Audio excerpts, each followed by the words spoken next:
주일 동안 잘 지내셨죠? 네.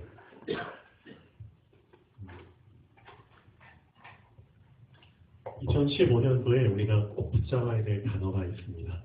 어떤 단어냐면은 근본이라는 단어입니다. 근본. 이제 근본이라는 단어를 알려면은 사실 성경을 알지 않으면 근본을 알 수가 없습니다. 근데 성경 중에서도 창세기를 알지 않으면 근본을 알 수가 없습니다. 창세기 안에 이 세상이 어떻게 시작됐는지, 이 세상의 근본에 대해서 얘기를 하고 있기 때문입니다. 창세기 중에서도 창세기 1장 1절과 2절을 알지 않으면 또 근본을 발견할 수 없겠죠. 하나님이 창세기 1장 1절과 2절에 이렇게 말씀하고 계십니다. 모세가 기록을 했는데, 태초에 하나님이 천지를 창조하시니라. 태초, 이 세상의 처음 그 시기에. 그런데 1장 2절에 엄청 중요한 말이 하나 나옵니다. 하나님이 첫째 날부터 여섯째 날까지 하나씩 하나씩 창조를 하셨는데, 사실 그 첫째 날부터 여섯째 날까지 창조하기 전에 이미 하나님이 만들어 놓은 게 있었다는 겁니다. 1장 2절에 보면 이렇게 나오죠. 땅이 이미 있었습니다. 근데 그 땅이 어떤 상태였냐면 혼돈하고 공허한 상태였다. 이렇게 얘기를 하고 있죠. 그리고 흑암이라는 게 이미 있었죠. 그 흑암이 깊은 가운데 있고, 또 수면이라는 게 있었는데, 물이죠. 하나님의 영이 수면 위에 운행하시니라. 하나님의 영, 즉 성령을 의미하죠.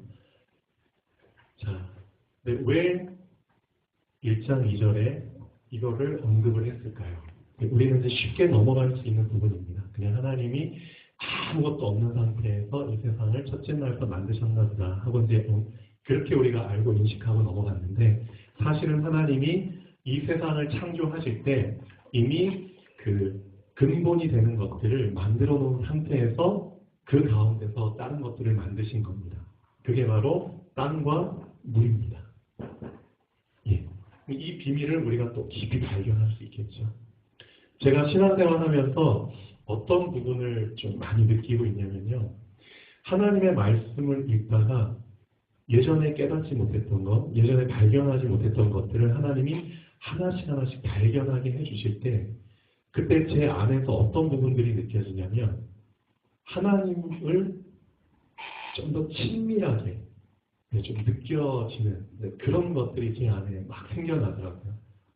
시편에 보면 이런 구절이 있습니다. 여호와의 친밀함이,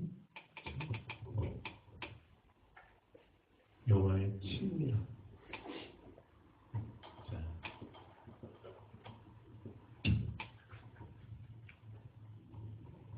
여호와의 친밀함이 그를 경외하는 자에게 있으니. 경외라는 말이 무슨 뜻인지 아시죠? 하나님을 정말 공경한다는 것, 그리고 두려워한다는 것. 그렇죠? 함부로 할 수 있는 분이 아니라는 거죠. 여호와의 친밀한 사랑이 오직 경외하는 자에게 있습니다. 그 경외하는 자에게는 그 언약을, 즉 말씀 안에 담긴 하나님의 뜻과 계획, 그렇죠? 그런 것들을 감추지 않으사 모든 것을 그 경외하는 자에게 보이시는도다. 라고 시편 몇 편인지 잘 기억은 안 나지만 이런 구절이 있습니다. 그래서 그 사실을 솔로몬 왕도 잠언 1장에 딱 보면 이렇게 얘기하고 있죠. 여호와를 경외하는 것이 지식의 근본이거늘. 그렇죠? 미련한 자는 그 지혜와 훈계를 멸시하는도다. 그렇게 언급을 하고 있습니다. 그래서 2015년도에는 성경 안에 감춰진 이 근본을 좀 더 발견하고 근본을 향해 달려가는 그런 한 해가 되면 좋겠습니다. 예. 그래서 창세기 1장 2절에 보면은 이런 부분이 나오는데요. 근데 저는 이제 이 부분에서 참 많이 은혜를 받았습니다. 하나님의 영이, 그렇죠? 하나님이 그 천지를 창조하실 때 그 태초의 그런 물적 상태가 땅은 이미 존재하고 있었지만 아주 혼돈하고 공허한 상태였다는 거죠. 그러니까 질서가 잡히지 않은 엉망인 상태였다는 겁니다.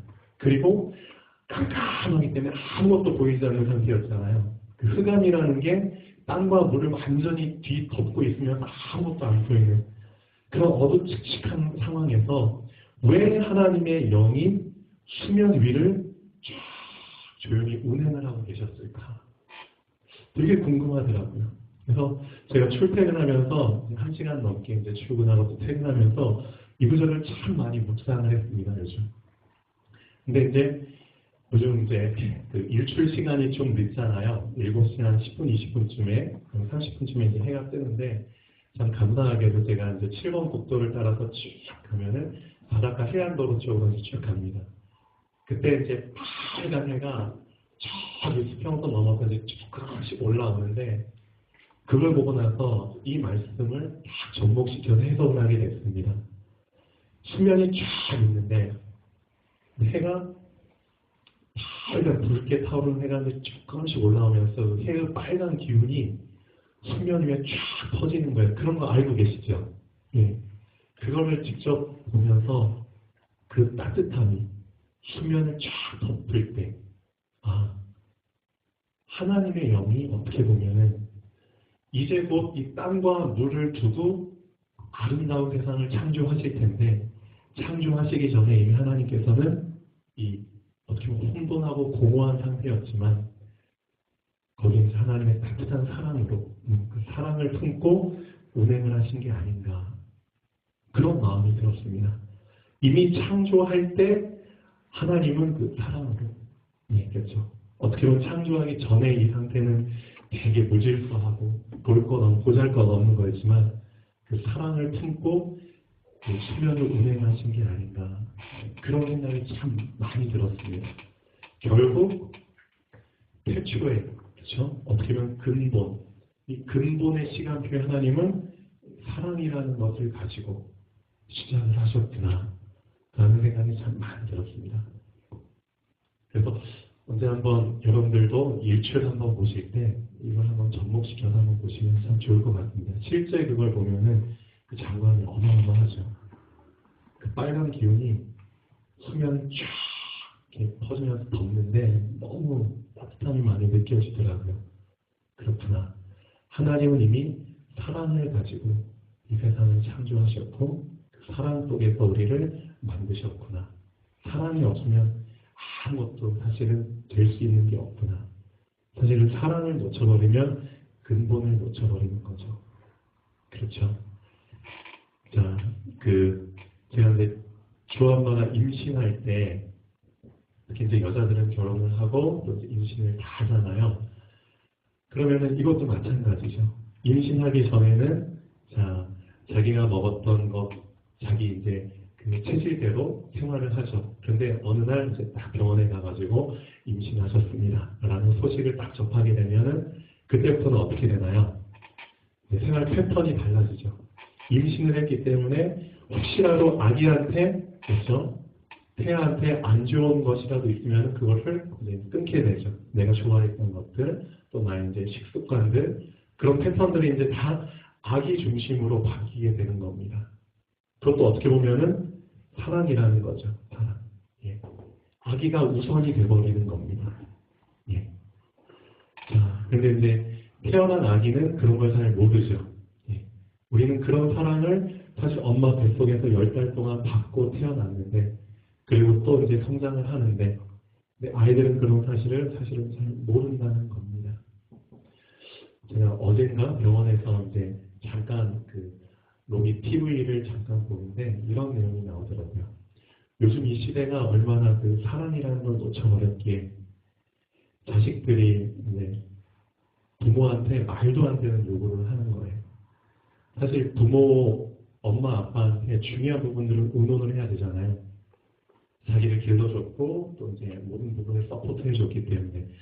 그런데 그 아들이 이제 의사인데 어느 정도까지 이제 아버지에 대한 그 경외심과 사랑이 없냐면은 심지어 이제 결혼에 대한 부분까지도 일절 아빠 엄마 상의를 안 하고 그냥 그냥 선포를 해버리는 거예요. 저는 이 여자랑 결혼하겠습니다. 그리고 얼마가 필요하니까 얼마를 준비해 주십시오. 예를 들면 전혀 상의를 안 하고 완전히 그냥 통보식으로 그 말을 듣고 이제 아빠가 상처를 받은 거죠. 아, 내가 이 아이를 위해서 얼마나 희생을 했는데 얼마나 사랑을 줬는데. 그래가지고 이제 아들을 깨닫게 하기 위해서 이 아빠가 어떻게 하냐면 그 소송을 겁니다. 뭐에 대해서? 불효, 아들이 불효했다는 거죠. 그래서 불효 소송을 냅니다. 그래가지고 이제 아들과 아들 두 명과 딸은 이제 그 재판석에 이렇게 딱 마주 앉혀놓고 이제 가운데에는 이제 중재하는 판사가 딱 앉아 있고 소송을 내는데 아빠가 이제 한 명 한 명에 대한 이제 소송을 냅니다. 그래서 이 첫째 아들은 지금까지 내가 먹여주고 입혀주고 해서 돈으로 환산해가지고 한 몇 억이다. 이거를 소송을 거는 거예요. 이걸 갚아라. 그러니까 이제 아들은 뻥 찐 거죠. 아니 어떻게 이럴 수가 있냐고. 그렇죠? 어떻게 보면은 자 아들은 이제 자기 생각만 한 거죠. 자기 생각만. 근데 부모님이 그렇게까지 희생을 하셨는데 사랑을 가지고 그 부분을 전혀 모르고 있으니까 돈으로 환산해서 이제 딱 갚으라고 한 거죠. 그리고 나서 이제 둘째 딸한테는 이제 몇 억이 이제 딱 소송 청구가 됩니다. 그런데 이제 그 판사가 그러니까 막 뻥치 이제 그 딸의 얼굴을 보고 이렇게 물어보죠. 15년 동안 예를 들면 이제 결혼하고 15년 지났는데 15년 동안 당신이 아버지한테 드린 용돈이 얼마나 됩니까? 하고 이제 쭉 계산을 하라고 해요. 한 달에 얼마씩 드렸습니다. 그래서 다 계산을 해보니까 15년 동안 아빠한테 드린 용돈이 150만 원 정도밖에 안 돼요. 예. 이해되시죠? 예. 그러니까 그 말을 판사가 이제 딱 하니까 그 딸이 이제 그때 조금 이제 미안한 마음이 든 거예요. 아, 내가 너무나 받는 것을 당연히 여겼구나. 그렇죠? 이제 그런 이제 TV를 봤는데 요즘 시대를 대변하는 것 같아요. 불효 소송이라는 거를 할 정도까지 됐다는 거죠. 그러니까 이제 그 부모와 자식 간의 사랑이라는 것도 이제는 점점 끊겨질 수밖에 없는 시대가 되어버렸다는 거죠. 결국 사랑이라는 거를 놓치게 되면은 다 놓치게 되는 겁니다. 왜냐하면은 근본, 태초부터 사랑이라는 게 없으면 하나님이 이 세상을 만들지도 않으셨거든요. 맞죠? 자, 그래서 사랑을 놓치게 되면 근본을 놓치게 되는 거다. 구약 시대 때 구약 성경의 최고의 성경 구절이 하나가 있습니다. 가장 1순위가 되는 성경 구절이 바로 신명기. 자, 한번 보시죠. 신명기 6장 4절에서 9절까지입니다. 이게 구약의 최고의 율법입니다. 이제 그 부분을 신약 시대 때 예수님이 어떤 율법사하고 대화를 할 때 그 말씀을 인용하시죠. 마태복음 22장 34절에서 한번 보시면 40절까지 마태복음 22장 34절에서 40절까지 보시면 자, 이런 변론이 이제 하나 생깁니다. 예수께서 사두개인들로 대답할 수 없게 하셨다함을 바리새인들이 듣고 모였는데 그 중에 한 율법사가 예수를 시험하여 묻되 선생님, 율법 중에서 어느 계명이 크니까? 가장 큰 계명이죠. 예수님이 이렇게 언급을 하십니다. 예수께서 이르시되 네 마음을 다하고 목숨을 다하고 뜻을 다하여 주 너의 하나님을 사랑하라 하셨으니 이것이 크고 첫째 되는 계명이요 둘째도 그와 같으니 네 이웃을 네 자신같이 사랑하라 하셨으니 이 두 계명이 온 율법과 선지자의 강령이니라 라는 말씀이십니다. 가장 크고 첫째 되는 계명은 너의 하나님을, 너를 창조하신 하나님을, 이 세상을 창조하신 하나님을 어떻게 해라? 네 마음을 다하고 목숨을 다하고 뜻을 다해서 사랑해라. 그겁니다. 사랑을 놓치면 끝입니다. 예. 그 사랑을 하는 만큼 너를 사랑할 수 있고 남을 사랑할 수 있다는 거죠. 그 부분을 신약시대에는 예수님이 또 어떻게 요약을 해주셨냐면은 이렇게 하셨죠. 요한복음 13장 34절에서 35절입니다. 구약의 첫 번째 되는 율법을 예수님은 또 이렇게 말씀하십니다. 그대로 이어서 요한복음 13장 34절에서 35절 새 계명을 너희에게 주노니 서로 사랑하라. 내가 너희를 사랑한 것 같이 너희도 서로 사랑하라. 너희가 서로 사랑하면 이로써 모든 사람이 너희가 내 제자인 줄 알리라. 이렇게 말씀하십니다. 결국 구약과 신약의 가장 핵심되는 말씀은 사랑입니다. 예. 그 사랑을 우리가 우리의 삶 속에서 그리고 말씀을 읽을 때 얼마나 근본 수준까지 발견할 수 있느냐. 거기에 모든 것이 달려 있습니다. 그 사랑을 발견하는 만큼 하나님의 뜻대로 행할 수 있는 힘이 생깁니다. 그렇죠? 나를 변화시키는 힘은 결국은 사랑입니다. 그래서 하나님은 우리에게 24시간을 허락해 주셨는데 그 24시간의 삶 속에서 하나님의 사랑을 계속 발견하는 깊이 근본 수준까지 붙잡는 그런 2015년도가 되면 좋겠습니다. 그러면 그 사람은 누구든지 상관없습니다. 그렇죠? 지위고하를 막론하고 남녀노소를 막론하고 하나님의 뜻대로 행할 수 있는 그런 사람이 됩니다. 자, 신명기 6장 4절에서 9절까지 보면은 그 하나님을 사랑하게 하기 위해서 하나님 우리에게 주신 방법이 있습니다. 어떤 방법이죠? 그 하나님의 사랑이 담겨있는 말씀을 가장 까먹지 않기 위해서 가장 가까운 곳에 두라는 말씀을 하셨죠. 자, 네가 오고 가는 문설주, 그렇죠? 요즘 말로 하면 우리 현관문 앞에다도 붙여놓고, 네가 잠잘 때 예를 들면 천장 보고 자잖아요. 천장에다도 붙여놓고 손목시계 있죠. 손목에도 띠를 띄워가지고 볼 수 있도록. 그러니까 보이는 곳에는 어디든지 다 그 말씀을 붙여놓으라는 거죠. 절대 까먹지 않도록. 그렇게까지 하나님이 말씀하고 계십니다. 네. 그렇게 하다 보면 언젠가는 아무것도 안 보여도 내 머릿속에, 내 생각 속에 완전히 새겨지는 그날이 오겠죠. 각인되는 그날이 오겠죠. 그 하나님의 사랑이 내 안에 각인될 때 사실은 내가 바뀌는 시작이 됩니다. 각인이 안 돼서 안 바뀌는 거지 분명히 각인되면 바뀌게 돼 있습니다. 그래서 2015년도 근본을 붙잡을 수 있도록 하나님의 사랑이 바로 근본이죠. 그것을 붙잡는 한 해가 되면 좋겠습니다. 자, 오늘 본론 한번 보시죠. 네, 한 주일 동안 이렇게 믿음과 의심 사이에서 이렇게 잘 싸우면서 믿음을 붙잡는 한 주가 되었는지 궁금합니다. 자, 오늘 본론 한번 보겠습니다. 그때 예수의 어머니와 동생들이 와서 밖에 서서 사람을 보내어 예수를 부르니 이 구절 안에서 우리는 뭘 느낄 수 있습니까?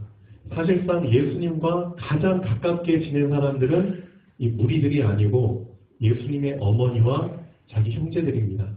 가장 가까운 사람이죠. 예수님에 대해서 가장 잘 알고 있는 사람들입니다. 근데 문제는 예수님이 말씀 전하실 때 이 가장 가깝게 지냈던 가족들이 가장 가까운 곳에서 말씀을 들은 게 아니라 가장 멀리 떨어진 곳에 있었다는 겁니다. 왜 그런 현상이 생겼을까요? 사실 우리가 말씀을 들을 때 하나님께 가까이 나가려고 할 때 우리를 가장 붙잡는 장애물은 다름 아닌 가족입니다. 어떻게 보면 그 한계를 뛰어넘지 못한 겁니다. 이 예수의 형제들이, 예수의 어머님이. 그래서 실제 예수님이 중요한 주옥 같은 말씀을 전해주시는 그 현장에 가장 가까운 곳에 앉아있지 못하고 가장 멀리 떨어진 곳에 있었다는 겁니다.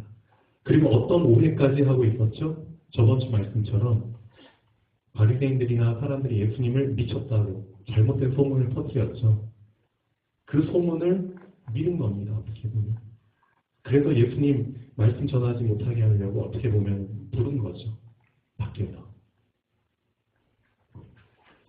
그 정도로 가장 가까운 곳에서 가장 큰 은혜를 받아야 될 사람들이 뭐에 걸려서 넘어진 거죠? 바로 창세기 12장 1절에서 3절까지 보면 자, 뭐에 걸려 넘었는지 분명히 나옵니다. 결론에 한번 읽어보시죠. 여호와께서 아브라함에게 이르시되, 아브라함이라는 한 사람을 불러서 하나님의 뜻대로 행하게 하려고 한 사람을 불러 딱 세우시죠. 근데 그 한 사람이 뭐에 걸려 있냐? 어디에 걸려 있냐? 우리랑 똑같습니다. 하나님의 뜻대로 살아야 되는데, 하나님의 뜻대로 행하도록 준비가 돼야 되는데, 뭘 극복해야 되느냐? 하나님이 아브라함에게 이르시되, 너는 너의 고향, 자, 고향을 넘어서야 된다. 그리고 너의 친척을 넘어서야 된다. 그 다음에 아버지를 넘어서야 된다. 집을 넘어서야 된다. 이것들을 떠나라. 그리고 내가 너에게 보여줄 새로운 땅, 새로운 세상이죠. 유업으로 줄 그 땅으로 가라 라고 말씀하십니다. 예, 결국 우리가 하나님의 뜻대로 자, 행하는 자들이 돼야 되는데 우리를 가로막는 가장 큰 장애물이 그런 거라는 거죠. 혈연, 지연, 이런 것들. 내가 지금까지 깔아놓은 기반들, 그렇죠? 이런 것들. 이런 거에 매여서 내가 정말 신앙의 갱신을 해야 되는데 더 큰 믿음을 붙잡고 싶은데 못 붙잡고 우유부단하게 결정하지 못하고 한계 속에 갇혀서 그렇게 신앙생활하는 사람들이 많습니다. 이런 걸 뛰어넘으려면은 사실상 핍박 올 수 있습니다. 그렇죠? 밖에 그런 것들 올 수 있습니다. 이런 것들이 무서워서 나에게 손해 올 수 있습니다. 이런 것들이 무서워서 사실 더 큰 응답, 새로운 응답, 그렇죠? 그것을 사실은 붙잡지 못하고 있습니다. 이게 우리 신앙생활하는 사람들의 현재 주소가 그렇습니다. 근데 예수님 시대에도 똑같았다는 거죠. 특히 예수님의 형제들도 여기에 매여가지고 어떻게 보면은 예수님을 바로 보지 못했던 겁니다. 그런 우를 범하지 않도록 하나님께서는 말씀을 주고 계십니다. 그래서 자, 가장 가까운 데 있어야 될 사람들이 밖에 서서 직접 와도 되는데 또 사람을 보내서 예수를 부르니 말도 안 되는 행동을 하는 거죠. 왜 사람을 불러서 했을까? 부를 필요가 없는지 가장 가까운 사람인데. 자, 그래서 이제 무리가 예수를 둘러앉혔다가 무리가 이제 대신 얘기를 해주는 거죠. 보소서. 당신의 어머니와 동생들과 누이들이 밖에서 참나이다. 누이들이 대신 대변해 줍니다. 보소서. 당신의 어머니와 누이와 동생들이 밖에서 찾습니다. 근데 예수님의 답변이 골짜기죠. 대답하시되 누가 내 어머니이고 동생들이냐 하시고 누가 분명 밖에서 엄마가 부르고 있는데 자, 예수님이 이렇게 말씀하시죠. 진짜 이 무리들은 전혀 이해할 수 없는 뜻밖의 답변을 주신 겁니다. 전혀 상상치도 못했던 답변을 주신 겁니다. 저기 그 엄마 마리아하고 형제들이 불러요 하면은 예수님이 이렇게 대답할 거다라고 이제 다 이미 예상을 하잖아요. 근데 전혀 생각지도 못한 답변을 하는 겁니다. 이미 예수님 마음속에는 예수님이 생각하시는 새로운 가족에 대한 개념이 있다는 거죠. 그렇죠? 새로운 가족관. 많은 사람들이 그냥 당연하게 생각하는 그런 세상적인 가족관이 아닌 전혀 새로운 가족관을 이미 갖고 계셨고 이젠 그걸 줄 때가 됐기 때문에 사실은 이런 상황을 마련하셨던 거겠죠. 이제는 너희들이 이 세상에 살고 있지만 이 세상 나라에 살고 있지만 너희가 하나님의 말씀을 들었고 그 하나님 말씀 안에 담겨진 하나님의 뜻을 알았기 때문에 이제는 너희들이 다 바꿔야 된다. 못조차 바꿔야 된다. 가족에 대한 개념까지도 이제 바꿔야 된다.